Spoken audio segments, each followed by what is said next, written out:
নিয়াৰিকৈ হৈছে APSC result কোন কাহানি পাই দিবলগীয়া আছিল প্ৰত্যেক দিনাই হাইকোৰ্টৰ নামত দিন পিছুৱাই গৈ আছে আৰু এই বৰ্তমান যিটো উত্তৰ লখিমপুৰ যিটো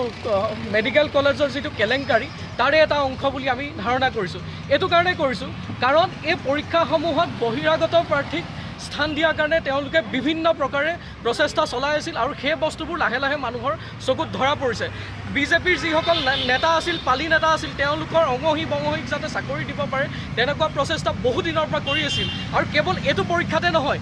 প্ৰত্যেকটো অসম চৰকাৰৰ অধীনত হোৱা পৰীক্ষাত তাৰ কাৰণে প্ৰচেষ্টা কৰি আহিছে আৰু সেই বস্তুবোৰ লাহে লাহে প্ৰতিফলিত হৈছে আৰু যিসকলে এই পৰীক্ষাসমূহৰ কাৰণে কষ্ট কৰি পৰীক্ষা দিছে সেই প্ৰাৰ্থীসমূহ কিন্তু লাহে লাহে ক্ষোভিত হ'ব ধৰিছে আৰু বিজেপি চৰকাৰে সাৱধান হওক কাৰণ এই প্ৰাৰ্থীসকল যদি তেওঁলোকৰ ক্ষোভৰ বহিঃপ্ৰকাশ সেইটো পৰ্যায়ত ঘটে য'ত তেওঁলোকে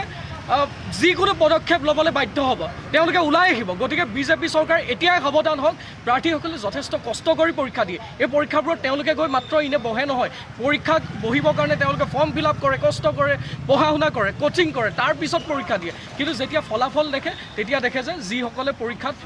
OMR চিটখন ফিল আপে নকৰে তেনেকুৱা কোনোবা প্ৰাৰ্থীয়ে পৰীক্ষা পাইছে গতিকে বস্তুবোৰ ভাল হোৱা নাই বিজেপি সাৱধান হওক মাত্ৰ ক্ষোভৰ বহিঃপ্ৰকাশ নহওক সেইটোৱে কৈছোঁ